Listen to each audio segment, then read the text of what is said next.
بسم اللہ الرحمن الرحیم۔ السلام علیکم friends, welcome to my channel Shahzaib Khan Kasuria, اور آپ لوگوں کی خدمت میں حاضر ہوں شاہزیب خان قصوریہ۔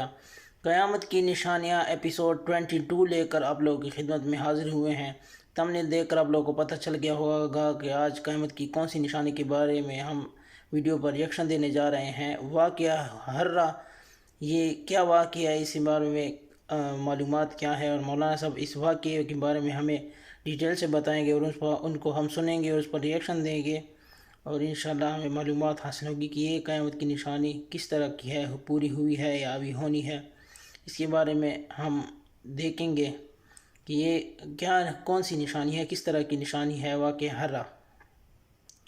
تو زیادہ دیر آپ لوگوں کا ہم وقت نہیں لیں گے، اپنی ویڈیو کی ڈیٹیل میں جائیں گے، لیکن وہاں جانے سے پہلے آپ لوگوں سے ہماری وہی گزارش ہے کہ میری اس چینل شاہزیب خان قصوریہ کو ضرور سبسکرائب کریں، اور میری ویڈیو کو لائک، شیئر، کمنٹ بھی ضرور کریں۔ تو چلتے ہیں ویڈیو کی ڈیٹیل کی طرف۔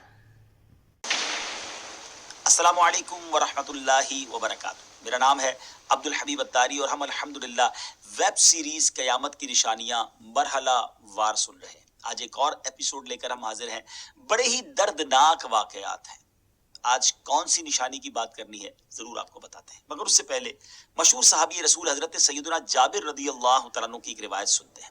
آپ فرماتے ہیں کہ ایک بار وہ اونٹ پر سفر کر رہے تھے جو تھک گیا تھا۔ نبی پاک علیہ الصلوۃ والسلام ان کے پاس سے گزرے تو پیارے آقا علیہ الصلوۃ والسلام سے انہوں نے عرض کیا کہ حضور یہ اونٹ میرا پیچھے رہ جاتا ہے، تو نبی پاک نے اپنے مبارک ہاتھ اس سے لگا دیے۔ سبحان اللہ، میرے آقا کے ہاتھوں کو لگنے کی برکت یہ ہوئی کہ وہ اونٹ ایسی رفتار سے چلنے لگا کہ ایسا کبھی نہ پہلے چلتا تھا۔ پھر نبی پاک علیہ الصلوۃ والسلام نے ارشاد فرمایا کہ اسے میرے ہاتھ ایک اوقیہ تقریباً 40 درہم کے برابر ہوتا ہے۔ سیدنا جابر رضی اللہ تعالیٰ عنہ فرماتے ہیں کہ حضور میں نے بیچ دیا، مگر عرض کی کہ میں گھر تک پہنچ جاؤں پھر آپ کے حوالے کر دوں گا۔ پھر حضرت جابر رضی اللہ تعالیٰ عنہ فرماتے ہیں کہ ہم جب مدینہ پاک آئے تو نبی پاک علیہ الصلوۃ والسلام کے پاس میں وہ اونٹ لایا۔ پیارے آقا علیہ الصلوۃ والسلام نے حضرت بلال سے فرمایا کہ انہیں قیمت ادا کر دو اور کچھ زیادہ بھی دے دو۔ انہوں نے ایک قرات یعنی درہم کا چھٹا حصہ 1/6 آف درہم ایکسٹرا دے دیا، اضافی دے دیا۔ اور ایک روایت میں یہ بھی موجود ہے کہ وہ اونٹ بھی حضرت جابر کو واپس دے دیا، تحفہ عطا فرما دیا نبی پاک نے، پیسے بھی دیے اور اونٹ بھی واپس دے دیا۔ سبحان اللہ۔ ڈیئر ویورز، حضرت جابر رضی اللہ تعالیٰ عنہ نے اونٹ کی بے مکمل ہونے کے بعد بطور عاریت وہ اونٹ مانگا تھا، ایکسٹرا ٹائم کے لیے مانگا تھا کہ حضور میں گھر تک پہنچ جاؤں۔ تو اس حدیث پاک سے میں دو باتیں معلوم ہو رہی ہیں۔ ایک تو یہ کہ اگر کسی کی کوئی چیز آپ کو اچھی لگے تو آپ اس کو ضرورت پڑنے پر آپ اس کو بیچنے کے لیے ترغیب دے سکتے ہیں، یا کم از کم اسے بیچنے کا پوچھ سکتے ہیں کہ آپ نے اس کو سیل کرنا ہے کہ نہیں۔ اس میں کوئی حرج نہیں ہے، جیسے ہمارے آقا علیہ الصلوۃ والسلام نے حضرت جابر سے فرمایا۔ دوسری یہ کہ آپ کسی سے کوئی چیز خریدیں تو اس کو طے شدہ قیمت سے بڑھا کر دینا، یہ بھی سنت سے ثابت ہے۔ سبحان اللہ۔ نبی پاک علیہ الصلوۃ والسلام نے ایکسٹرا پیسے دیے نا، اور وہ ایک قرات جو ایکسٹرا تھا نا، وہ حضرت جابر رضی اللہ تعالیٰ عنہ کو اس سے بڑی محبت تھی، وہ ہمیشہ اپنے پاس رکھتے تھے اور اس سے خرچ نہیں کرتے تھے۔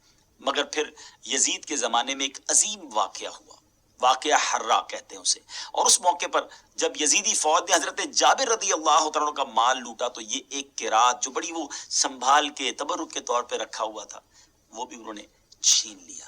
ناظرین، واقعہ ہررا، جی ہاں، آج جو قیامت کی نشانی ہم نے بیان کرنی ہے، یہ مدینہ منورہ میں پیش ہونے والا دردناک واقعہ ہے۔ یہ واقعہ یزید مردود کے زمانے میں واقعہ کربلا کے بعد ہوا، جو ہر عاشق رسول کو ہلا کر رکھ دینے والا ہے۔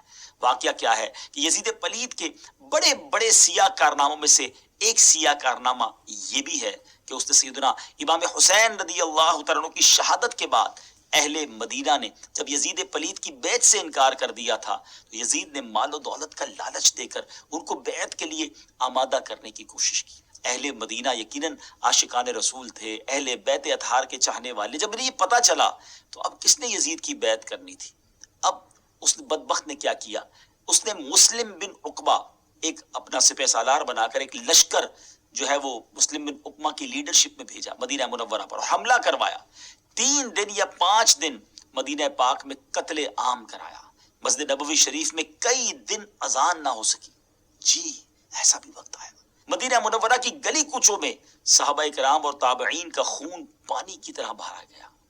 اس واقعے کی تفصیل میں جانے سے پہلے یہ عرض کرتا چلوں کہ بعض روایت میں نبی پاک علیہ الصلوۃ والسلام نے بھی اس واقعے کی طرف اشارہ فرمایا تھا اور اشاروں میں کچھ حالات بھی بیان فرمائے۔ مثلا ایک موقع پر حضرت ابو ذر رضی اللہ تعالیٰ عنہ سے میرے آقا نے ارشاد فرمایا کہ اے ابو ذر، اس وقت تمہارا کیا حال ہوگا جب کہ مدینے میں قتل عام ہوگا، حتیٰ کہ خون ریت کے پتھروں کو ڈبو دے گا۔ فرماتے ہیں میں نے عرض کی اللہ اور اس کا رسول خوب جانے، یعنی نبی پاک نے اشارہ کر دیا تھا کہ مدینہ منورہ میں ایسا کچھ ہونے جائے گا۔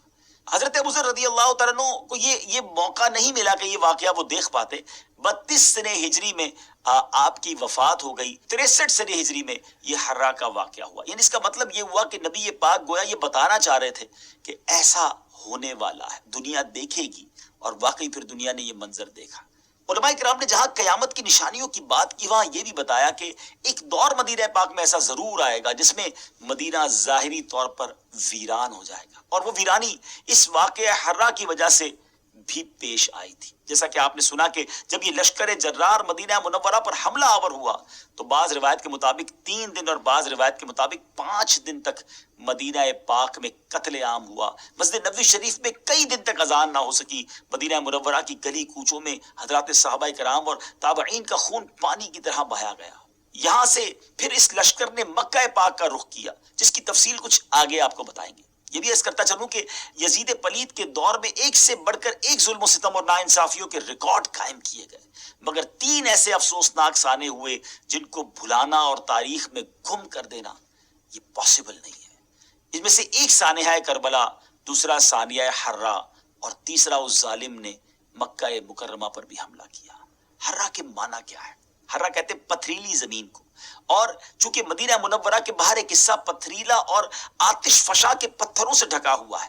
یہ واقعہ وہیں پیش آیا تھا، دشمن فوجوں نے وہیں اپنا پڑاؤ ڈالا تھا، اس وجہ سے اس کو حرا کا علاقہ کہا جاتا ہے۔ کربلا کے خونی واقعے کے بعد چونکہ لوگ یزید کی خباثت اور بے دینی سے مزید آگاہ ہو گئے تھے، لہٰذا انہوں نے اس کے خلاف اٹھنے کا فیصلہ کیا۔ حضرت عبداللہ ابن زبیر رضی اللہ تعالیٰ عنہ نے یزید کے خلاف علم بلند کیا اور مکہ مکرمہ میں انہوں نے اعلان کیا کہ خلافت قائم فرمائیں۔ اہل مدینہ نے کربلا میں یزید کی فوج کے کارنامے سنے تو وہ بھی حضرت عبداللہ بن زبیر سے مل گئے اور ان سے بیعت کر لی۔ اس بات کی خبر مروان نے یزید کو بھجوائی اور یزید نے یہ خبر سن کر مسلم بن عقبہ کو 12,000 کا لشکر دے کر روانہ کیا اور اس سے کہا کہ پہلے انہیں 3 دن کی مہلت دینا، اور اگر پھر بھی یہ بیعت نہ کرے تو پھر جنگ کرنا، اور جب غاصب ہو جاؤ، جب غالب ہو جاؤ تو پھر چند دن کے لیے لشکر کے لیے مباح کر دینا۔ یہ کتنی ظلم والی بات تھی۔ مباح کر دینے کا مقصد یہ ہوتا ہے کہ پھر لشکر کے حوالے کر دینا اہل مدینہ کا، وہ جو چاہیں کریں، جس کا مال لوٹیں، جس کی بے عزتی کرنا ہو، استغفر اللہ۔ اور پھر ان ظالموں نے جو کچھ کیا تو مسلم بن عقبہ نے لشکر مدینہ منورہ لے کر پہنچا، جنگ کا اعلان کر دیا۔ 63 سنہ ہجری کا یہ واقعہ ہے ناظرین۔ ایز ایکسپیکٹڈ لوگوں نے بیعت کرنے سے بالکل انکار کر دیا۔ اس خونخوار کمانڈر یعنی مسلم بن عقبہ نے مدینے کا محاصرہ کر کے مدینے کے لوگوں سے جنگ شروع کر دی۔ چند دن تک تو وہ مدینہ پاک میں داخل بھی نہ ہو سکا۔ اب اس ظالم نے دھوکہ اور فریب شروع کیا اور کسی اور طریقے سے مدینے میں داخل ہوئے اور مدینہ پاک میں لوگوں کا خون بہانا شروع کر دیا۔ وہ مدینہ جو عاشقان رسول کی آنکھوں کی ٹھنڈک اور نبی پاک کا مسکن ہے، جہاں روضہ رسول ہے، ادب کا مقام ہے، اس شہر میں بہت زیادہ لوگوں کو قتل کیا گیا، ان کے مالوں کو لوٹا گیا، عورتوں کی بے حرمتی کی گئی۔ ایک سپاہی ایک عورت کے گھر میں داخل ہوا، اس عورت کا ایک چھوٹا سا دودھ پیتا بچہ تھا، شیر خوار بچہ تھا۔ سپاہی نے اس سے مال و دولت کے بارے میں پوچھا۔ عورت نے کہا کہ مال تو جتنا تھا تمہارے سپاہی لوٹ کر لے گئے۔ اب اس ظالم نے کیا کیا، جب مال نہ ملا تو اس چھوٹے سے بچے کو اٹھا کر دیوار پر مارا، اور دیوار پر اس طرح مارا کہ اس چھوٹے سے بچے کا دماغ جو ہے، مغز جو ہے، وہ باہر آ گیا۔ لیکن یاد رہے کہ اس ظلم کے واقعے کے اندر مہاجر و انصار سے 1700 افراد اور دوسرے مسلمانوں میں سے 10,000 لوگ قتل ہوئے۔ جی ہاں، مدینہ منورہ میں اپروکسیمیٹلی 12,000 لوگوں کا قتل ہوا۔ لشکر والوں نے مدینے کے لوگوں کے اس طرح سر کاٹے جیسے کسائی بھیڑ بکری کا سر کاٹتا ہے، اس طرح خون بہایا کہ اس میں قدم نہیں رکھا جا سکتا تھا۔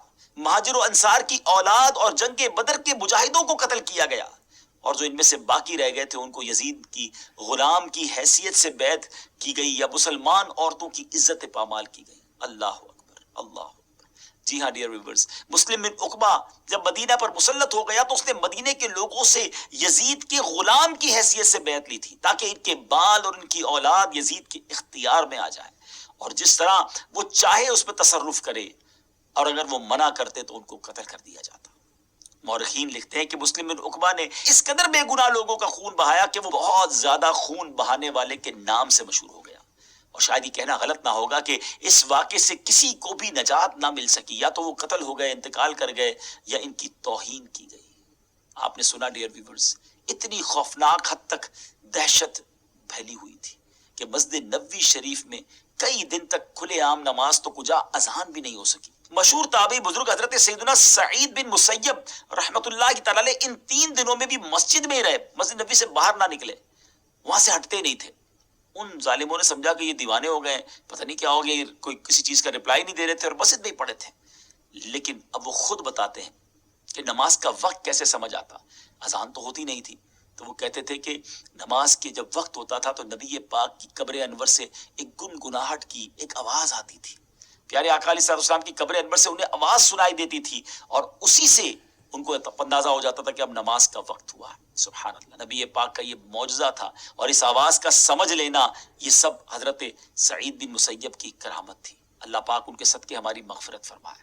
ڈیئر ویورز، یزید پلید کا بھیجا ہوا لشکر جو مسلم بن عقبہ کے ساتھ تھا، وہ مدینے کی بے حرمتی کر کے مدینے کے علاقوں کو پامال کر کے پھر مدینے سے مکے کی طرف روانہ ہوتا ہے۔ مکہ مکرمہ میں حضرت عبداللہ بن زبیر سے جنگ کی جائے، اس لیے وہ لوگ جاتے ہیں۔ ابھی یہ راستے میں تھا کہ مسلم بن عقبہ کا ٹائم پورا ہو گیا، اس کو موت نے پکڑ لیا۔ مسلم بن عقبہ کے مرنے کے بعد جب یزیدی فوج وہاں سے روانہ ہوئی تو وہ عورت، جس عورت کے بچے کے ساتھ اس ظالم نے ایسا کیا تھا، وہ اس کی قبر پر آئی اور اپنے غلاموں کے ساتھ جب قبر کھدوائی تو اس نے دیکھا کہ اس ظالم کی لاش کے ساتھ سانپ لپٹا ہوا ہے۔ ایسے لوگوں کا انجام پھر ایسا ہی ہوتا ہے۔ بہرحال ناظرین، مسلم بن عقبہ نے مرتے وقت یزید کے حکم کے مطابق حسین بن نمیر کو لشکر کا کمانڈر بنا دیا تھا۔ مکہ مکرمہ میں جو کچھ ہوا، ویسے تو اس پر ایک پوری الگ ایپیسوڈ، ایک الگ ہم انشاءاللہ قسط بیان کریں گے، مگر یہاں کچھ سرسری سا میں ذکر کر دیتا ہوں کہ بات کا اختتام سمجھ آ سکے کہ کیا ہوا تھا۔ حسین بن نمیر کے اس لشکر نے مکے کا محاصرہ کر لیا اور عبداللہ ابن زبیر نے مسجد الحرام میں پناہ لے لی تھی، اس پر حملہ کیا۔ مکہ مکرمہ پر ان ظالموں نے جو حملہ کیا ناظرین، یعنی منجنیق، یہ جو غلیل ہوتی ہے نا، جس طرح ایسی بڑی ایک غلیل جس سے پتھر پھینکے جاتے تھے اس زمانے میں، ان ظالموں نے آگ برسائی، جس کے نتیجے میں خانہ کعبہ کے پردے اور چھت میں آگ لگ گئی۔ آپ سوچئے، یہ کلمہ پڑھنے والے تھے، مگر مال کا لالچ، اقتدار کا لالچ، ظلم کدھر تک کیا انہوں نے۔ کعبے کو گویا انہوں نے آگ لگانے کی کوشش کی، غلاف جل گیا، چھت جل گئی، اور یہاں تک کہ حضرت اسماعیل علیہ السلام کی جگہ ذبح ہونے والے مبارک مینڈے کے جو سینگ اس زمانے میں کعبے کے اوپر آویزہ تھے، وہ بھی شہید ہو گئے۔ مکے کا محاصرہ اور حضرت عبداللہ بن زبیر رضی اللہ تعالیٰ عنہ کے ساتھیوں سے جنگ جاری تھی کہ یزید کے مرنے کی خبر شامیوں تک پہنچ گئی، جس سے وہ متفرق ہو کر شام واپس چلے گئے۔ نہ یزید کی وہ جفا رہی، نہ شمر کا ظلم و ستم رہا، جو رہا تو نام حسین کا، جسے یاد رکھتی ہے کربلا۔ ناظرین، ظالم کا انجام برا ہی ہوتا ہے۔ اللہ مجھے بھی اپنا خوف نصیب فرمائے، آپ کو بھی نصیب فرمائے، اور اللہ پاک سے ہم دعا کرتے ہیں کہ اللہ پاک اہل بیت اور صحابہ کے صدقے ہماری جان و مال، عزت و آبرو کی حفاظت بھی فرمائے، اور ان نفوس قدسیہ کی ہم سب کو برکت عطا فرمائے۔ انشاءاللہ اگلے ایپیسوڈ میں ایک اور قیامت کی نشانی لے کر حاضر ہوں گے، دعاؤں میں یاد رکھیے گا۔ السلام علیکم ورحمۃ اللہ وبرکاتہ۔ ہاں تو دوستو، امید ہے کہ آپ لوگوں کے علم میں بہت اضافہ ہو گیا ہوگا۔ واقعہ بہت ہی ظلم کا یہ واقعہ گزرا ہے کہ یزید پلید نے کس طرح کی ظلم ڈائے، اہل مدینہ پر کس طرح کا ظلم کیا۔ استغفر اللہ، استغفر اللہ۔ تو دوستو، آج کے دن اتنا ہی۔ قیامت کی نشانی کا ایک اور ایپیسوڈ لے کر آپ لوگ کی خدمت میں حاضر ہوں گے، جس پر ہم ریئیکشن دیں گے۔ تو آج کے لیے اتنا ہی۔ آپ لوگ سے وہی گزارش کریں گے کہ میرے اس ویڈیو کو لائک، شیئر، کمنٹ ضرور کریں، اور میرے اس چینل شاہ زیب خان کسوریہ کو ضرور سبسکرائب کر لیں۔ تو تب تک کے لیے والسلام۔